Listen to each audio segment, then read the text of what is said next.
Good morning students, मैं पप्पू खान। हम पादप जल संबंध के बारे में पढ़ रहे थे। पादप जल संबंध के अंदर हमने अब तक जो बात की थी वो पराशरण के बारे में बात कर ली थी। पराशरण का प्रकार बताए थे, पराशरण का महत्व बताया था। आज हम बात करेंगे जीव द्रव कुंचन के बारे में। किसके बारे में बात करेंगे? जीव द्रव कुंचन के बारे में। जीव द्रव कुंचन। जीव द्रव कुंचन जो होता है उसे इंग्लिश में बोलते हैं प्लाज्मोलाइसिस। प्लाज्मोलाइसिस, जीव द्रव कुंचन। जीव द्रव कुंचन एक ऐसी प्रक्रिया है जब किसी कोशिका को अति परासारी विलयन में रखा जाता है तो कोशिका से जल के अणु है जो विलयन के अंदर आने लगते हैं। कोशिका से जल के अणु किस में आते हैं? विलयन के अंदर आने लगते हैं। तो इस क्रिया को क्या कहते हैं? जीव द्रव कुंचन कहते हैं, या कह सकते हैं बाह्य पराशरण कहते हैं। तो बाह्य पराशरण में तो क्या होता है? जल के अणु बाहर निकलते हैं कोशिका से। जीव द्रव कुंचन के अंदर क्या होता है? जो कोशिका होती है उसके अंदर जो तनाव होता है उस तनाव में कमी आती है। किसके कारण कमी आती है? जब कोशिका से जल के अणु बाहर निकलते हैं तो इसके कारण क्या है? जो कोशिका जो फूली हुई अवस्था में पाई जाती है उस फूली हुई अवस्था के कारण क्या है? फूली अवस्था से जो जल के अणु बाहर निकलेंगे तो बाहर निकलने के कारण क्या होता है? कोशिका सिकुड़ेगी, पिचकेगी, और पिचकने से क्या है? उसका जो जीव द्रव होता है वो केंद्र में एकत्रित हो जाता है, झिल्ली सहित। किससे सहित? कोशिका झिल्ली सहित केंद्र में इकट्ठा हो जाता है। देखो कैसे होता है। माना हमारे पास ये कोई क्या है?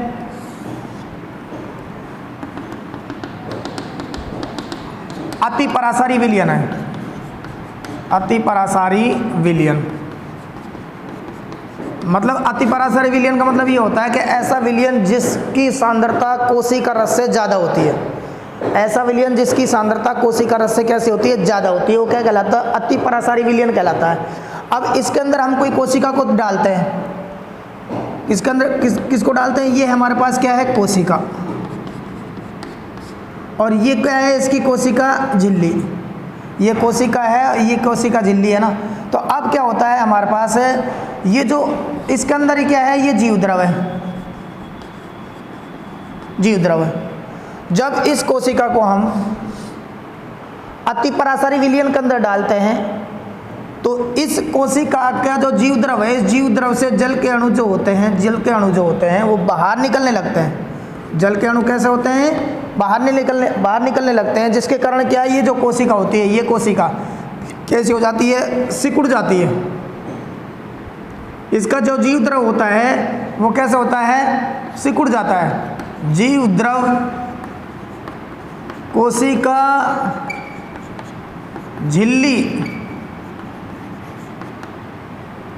झिल्ली सहित सिकुड़ जाता है। कोशिका झिल्ली सहित क्या हो जाता है? सिकुड़ जाता। ये शुरुआत में क्या है? कोशिका साइज में, बड़ी साइज में। और जब इसको अति परासारी विलयन डालते तो खास बात क्या होती है अति परासारी विलयन के अंदर की? यहाँ पर सांद्रता क्या हो? अधिक। पानी के अणु क्या होते हैं इसके अंदर? विलायक के अणु क्या होते हैं? कम होते हैं। कहाँ पर? बाहर। और कोशिका द्रव के अंदर ज़्यादा है। तो हम ये पढ़ चुके हैं इससे पहले कि भाई क्या है? जल के अणु या विलायक के अणु क्या है? अधिक सांद्रता से कम सांद्रता की ओर गमन करते हैं। तो जल के अणु तो कोशिका के अंदर ज़्यादा है और विलयन के अंदर है कम। तो जल के अणु ज़्यादा से क्या जाएंगे? कम की ओर। तो इस कारण कोशिका से जो जल के अणु वो कहाँ पहुँचेंगे? विलयन के अंदर जाएंगे। अब जब विलयन के अंदर इसके जल के अणु निकल जाएंगे तो इसका कोशिका क्या हो जाएगा? सिकुड़ जाएगा। द्रव क्या हो जाएगा? इकट्ठा हो जाएगा केंद्र में। किस सहित इकट्ठा हो जाएगा? झिल्ली सहित इकट्ठा हो जाएगा। तो इस घटना को हम क्या कहते हैं? जीव द्रव कुंचन। यानी कि हम ये कह सकते हैं जब किसी कोशिका को अति परासारी विलयन में रखा जाता है तो कोशिका रस से जल के अणु यानी कि विलायक के अणु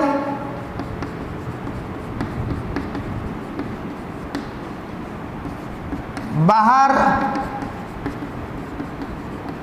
विलयन में आने लगते हैं,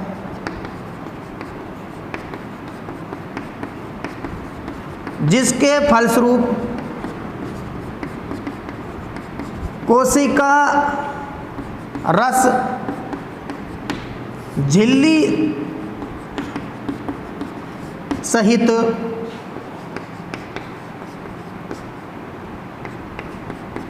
केंद्र में सिकुड़ जाता है,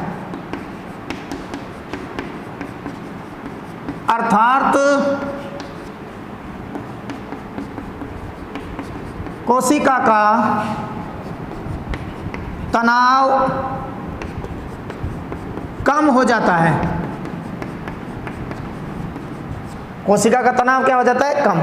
हम क्या कह रहे हैं, जब किसी कोशिका को अति परासारी विलयन में रखा जाता है तो कोशिका रस यानी कोशिका के अंदर जो रस है, उस कोशिका रस से जल के अणु या विलायक के अणु, जल के अणु या विलायक के अणु क्या होते हैं? विलयन में आने लगते हैं। यहां से कहां आने लगेंगे?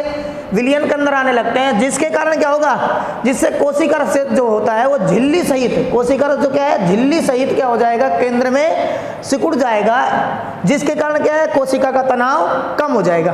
अब जब कोशिका का तनाव कम हो जाएगा तो इस घटना को क्या कहते हैं? इस घटना को जीव द्रव कुंचन कहते हैं तथा इस अवस्था में कोशिका जीव द्रव कुंचित कहलाती है। जीव द्रव कुंचित कहलाती है।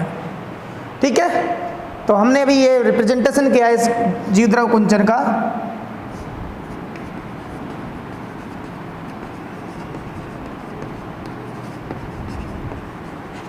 जीव द्रव कुंचन का यहां अति परासारी विलयन, सामान्य कोशिका, और अब यहां पर जो ये कोशिका है ये कैसी है? जीव द्रव कुंचित, जीव द्रव कुंचित। ठीक है, तो इस प्रकार जीव द्रव कुंचन को हम बात करते हैं। नेक्स्ट बात करेंगे जीव द्रव कुंचन जो होता है, इस जीव द्रव कुंचित कोशिका को यदि आगे दोबारा कैसा विलयन में रखा जाए? अल्प परासारी विलयन में। ये तो है अति परासारी विलयन, जिसकी सांद्रता अधिक होती है। अब अल्प परासारी विलयन का मतलब क्या होता है? जिसकी सांद्रता कम होती है। जिसकी सांद्रता क्या होती है? कम। तो जब किसी जीवद्रव कुंचित कोशिका को अल्प परासारी विलयन में रखा जाता है तो विलयन से जल के अणु कोशिका में प्रवेश करने लगते हैं। पुनः जस्ट अपोजिट घटना हो जाएगी। अब इस कोशिका में क्या है? विलयन से जल के अणु अंदर आएंगे, जिसके कारण कोशिका क्या हो जाएगी? फूल जाएगी। अब फूल जाएगी तो इसे कहते हैं हम जीवद्रव विकुंचन। क्या कहेंगे? जीवद्रव विकुंचन। इसको हम निम्न प्रकार लिख सकते हैं जीवद्रव विकुंचन को। तो जीवद्रव विकुंचन को हम इस प्रकार परिभाषित कर सकते हैं, जीवद्रव विकुंचन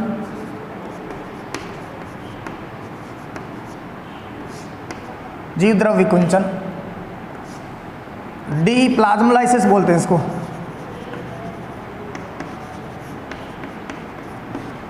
डी प्लाज्मोलाइसिस। जीवद्रव विकुंचन का हमने ये बताया था कि जब किसी कोशिका मतलब जीवद्रव कुंचित कोशिका को अल्प परासारी विलयन में, अल्प परासारी विलयन में या कह सकते हैं हाइपोटोनिक सॉल्यूशन के अंदर रखा जाता है तो जल के अणु कोशिका के अंदर प्रवेश करने लगते हैं, जिसके कारण कोशिका पुनः सामान्य अवस्था में आ जाती है। इस घटना को हम कहते हैं जीवद्रव विकुंचन। जब किसी जीवद्रव कुंचित कोशिका को अल्प परासारी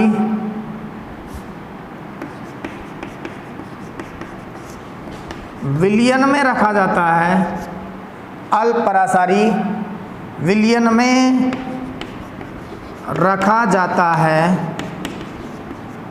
तो अंतः परासरण के कारण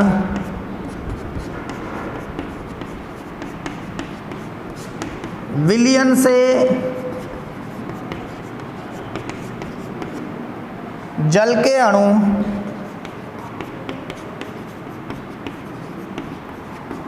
अणु कोशिका रस में प्रवेश करने लगते हैं,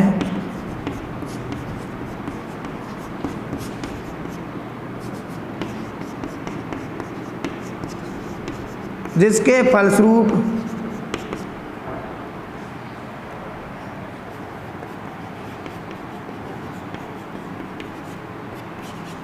कोशिका पुनः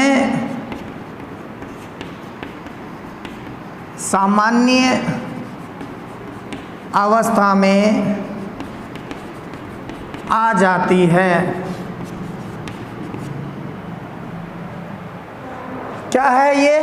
जब किसी जीवद्रव कुंचित कोशिका को अल्पराशय विलयन में रखा जाता है तो अंतःपराशरण के कारण विलयन से जल के अणु कोशिका रस में प्रवेश करने लगते हैं, जिसके फलस्वरूप कोशिका पुनः सामान्य अवस्था में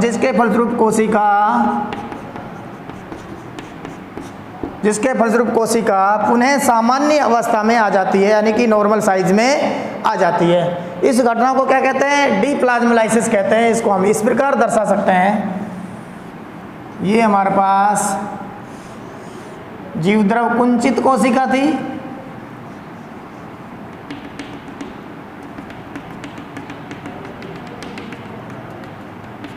अति परासारी विलयन,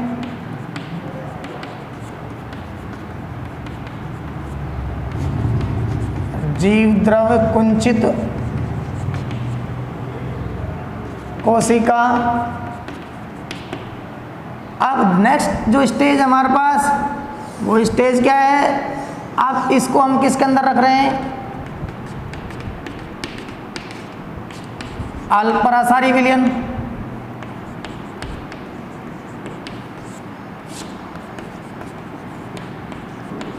अल्परासारी विलयन के अंदर गया तो कोशिका क्या हो जाएगी? उन्हें सामान्य अवस्था में आ जाएगी। तो यह है सामान्य कोशिका।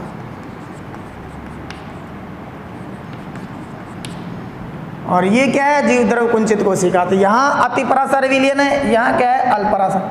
तो ये तो है जीवद्रव कुंचन, जीवद्रव कुंचन। ये घटना तो क्या कहला रही है? जीवद्रव कुंचन। और ये जो घटना है ये कहला रही है जीवद्रव विकुंचन। जीवद्रव विकुंचन क्या कहला रही है? जीवद्रव विकुंचन। ठीक है, तो ये हमारे पास जीवद्रव विकुंचन की अवस्था है, और ये पहली वाली अवस्था थी हमारे पास जीवद्रव कुंचन की अवस्था है। नेक्स्ट बात करेंगे जीवद्रव कुंचन का महत्व के बारे में बात करेंगे। तो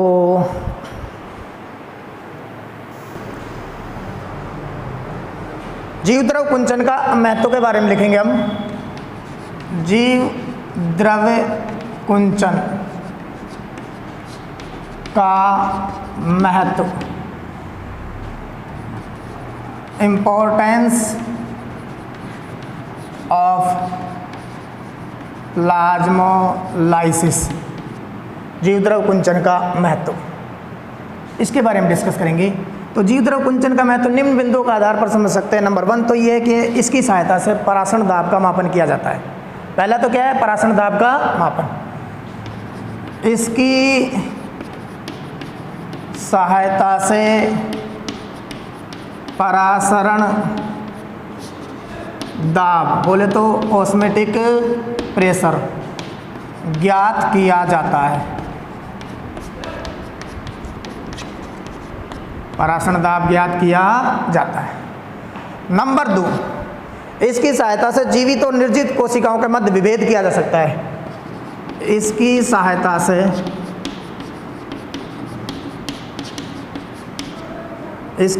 से जीवित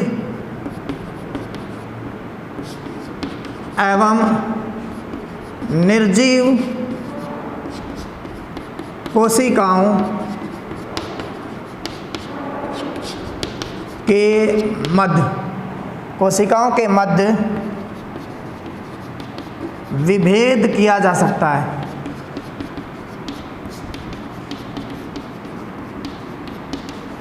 क्यों किया जा सकता है विभेद?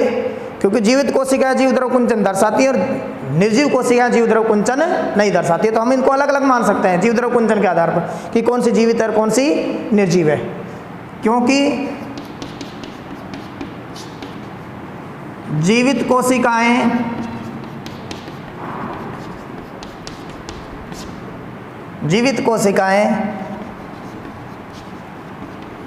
जीव द्रव कुंचन दर्शाती हैं, जबकि निर्जीव कोशिकाएं जीव द्रव कुंचन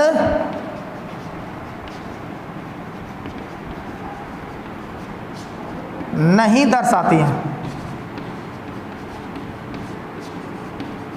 ये तीसरा जो पॉइंट हमारे पास ये है कि इसकी सहायता से जो खरपतवार हैं उनको नष्ट किया जा सकता है। इसकी सहायता से क्या किया जा सकता है? खरपतवारों को नष्ट किया जा सकता है। इसकी सहायता से खरपतवार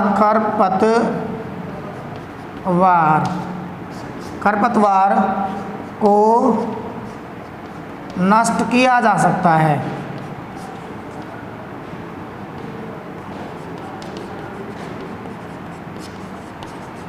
इसकी सहायता से खरपतवार को नष्ट किया जा सकता है, क्योंकि इसमें क्या है, अधिक सांद्र घोल को क्या है खरपतवारों पर छिड़का जाता है। तो खरपतवारों में क्या होती है, जीव द्रव कुंचन की क्रिया हो जाती है, जिससे कोशिकाएं क्या हो जाती हैं, उनकी मृत हो जाती है, एक तरह से नष्ट हो जाती हैं। इसमें अति सांद्र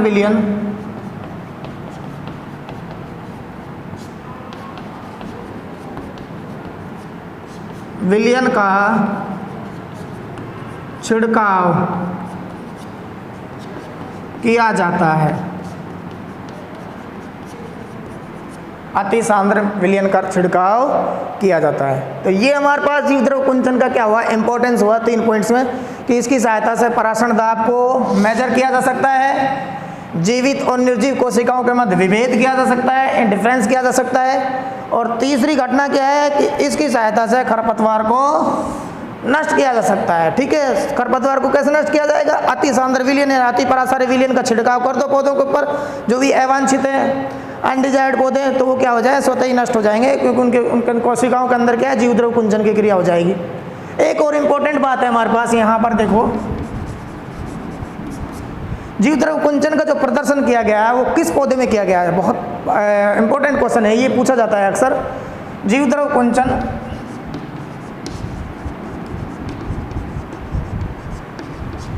का प्रदर्शन, जीव द्रव कुंचन का प्रदर्शन रोहिया डिस्कलर नामक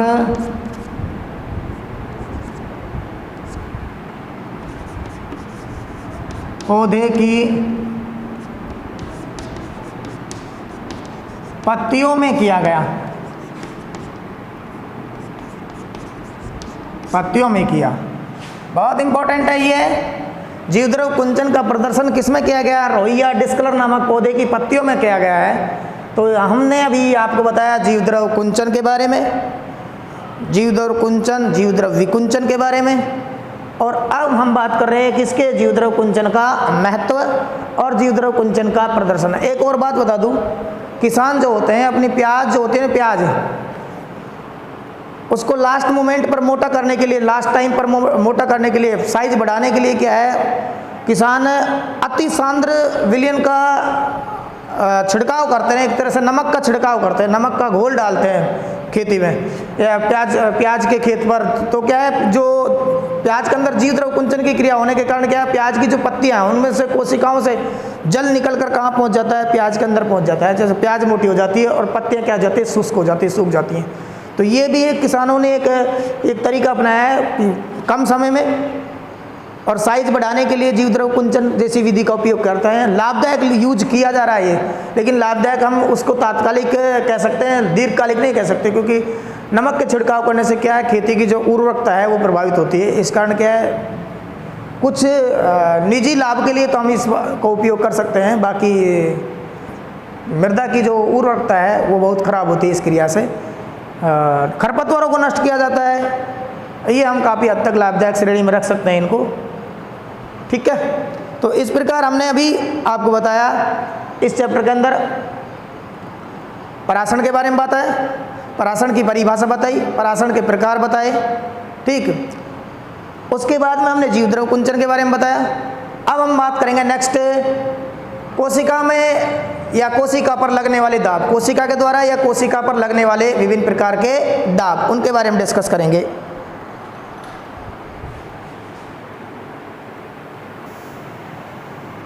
कोशिका में लगने वाले विभिन्न प्रकार के दाब या कोशिका में उत्पन्न होने वाले विभिन्न प्रकार के दाब, इसमें हम बात करेंगे नंबर 1 बात करेंगे पराशरण दाब। किसकी बात करेंगे? पराशरण दाब की। पराशरण दाब, इसको बोलते हैं ओस्मेटिक प्रेशर,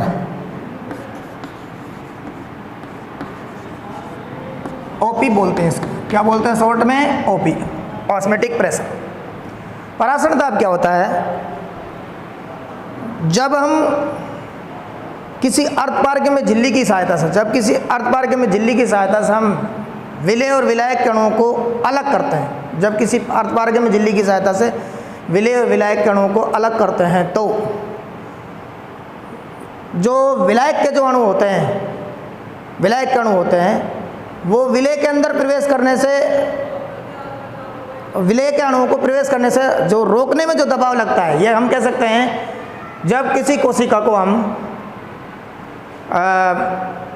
दो प्रकार के विलयनों के मध्य में रखते हैं, तो यहाँ पर हम बात कर सकते हैं कि जो ये कह सकते हैं विलेय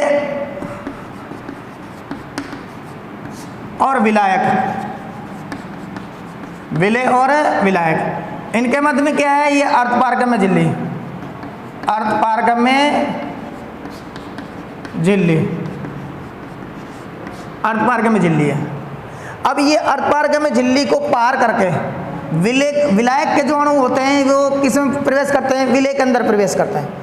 लेकिन विलेय के अणु इन विलायक के अणुओं को आने से रोकने का कार्य करते हैं, यानी कि इनको इधर से आने से रोकने का कार्य करते हैं। तो इनके द्वारा जो विरोध बल लगता है, विरोधी बल लगता है, विरोधी बल लगता है, कौन सा बल लगता है? विरोधी बल लगता है या विरोधी दाब लगता है।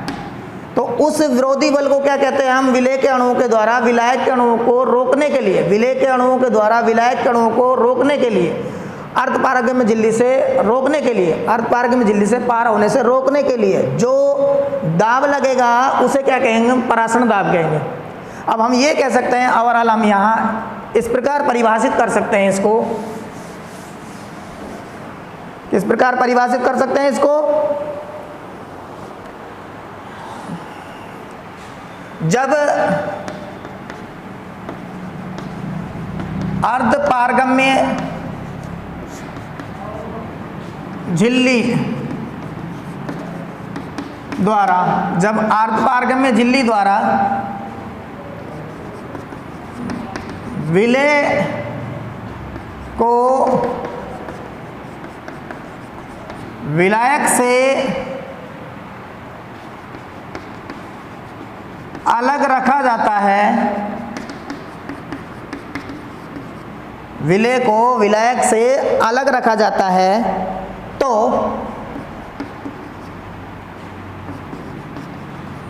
विलेय के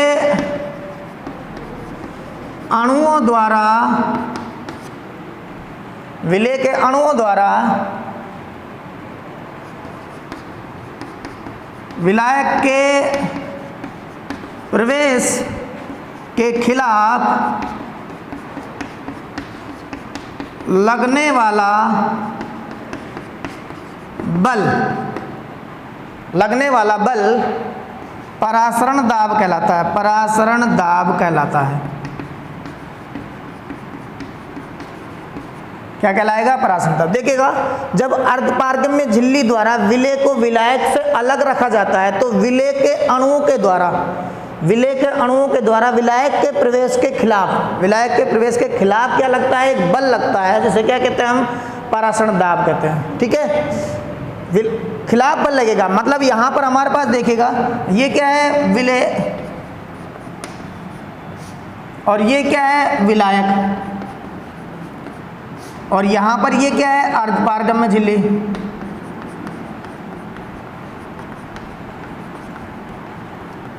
अर्धपारगम्य झिल्ली।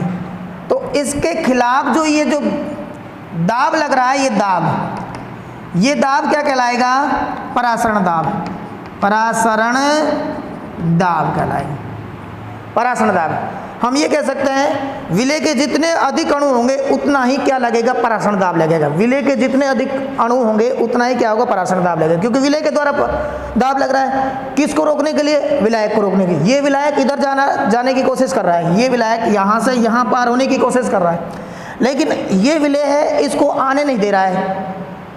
किसकी सहायता से नहीं आने दे रहा है, अर्धपारगम्य झिल्ली की सहायता से रोकने का कार्य कर रहा है। तो ये विरोधी जो बल है ना, किसके विरोधी बल, इसके विरोधी बल कौन लगा रहा है, विलय।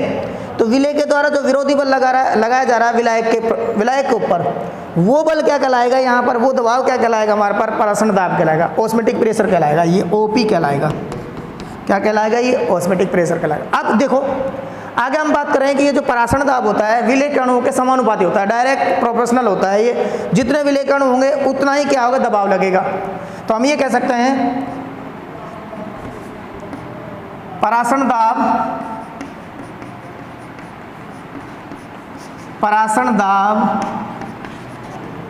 विलय के अणुओं के अनुक्रमानुपाती होता है, अनुक्रमानुपाती। क्या होता है, परासरण जो दाब होता है वो क्या है, विलय के अणुओं के अनुक्रमानुपाती होता है। ये कह सकते हैं परासरण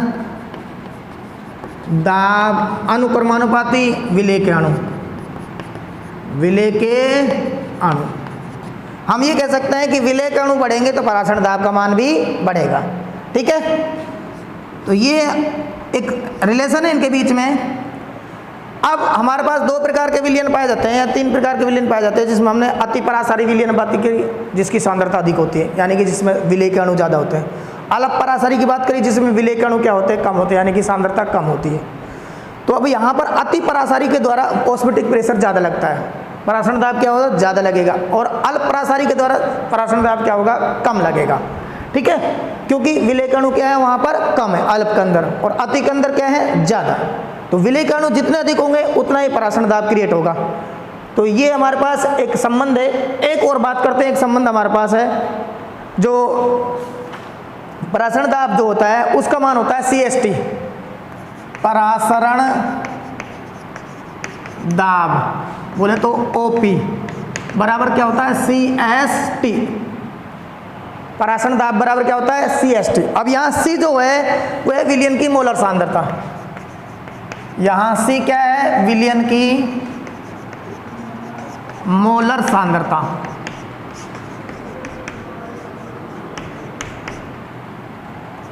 S क्या है, S हमारे पास विलयन का स्थिरांक, विलयन का स्थिरांक। इस विलयन का स्थिरांक जो होता है इसका मान होता है 0.082, 0.082 होता है। और T जो है हमारे पास T, इस T को हम बोलते हैं परम ताप, परम ताप। क्या बोलते हैं इसको, परम ताप। तो एक हमारे पास एक फॉर्मूला आ जाता है OP बराबर क्या होता है, OP बराबर क्या होता है, CST, OP बराबर CST। ठीक है, तो इस प्रकार हमने परासरण दाब को बात की। हम यहाँ ये भी कह सकते हैं ओवरऑल, और भी नोट डाल सकते हैं, अति परासारी विलयन का OP ज़्यादा होता है बजाय अल्प परासारी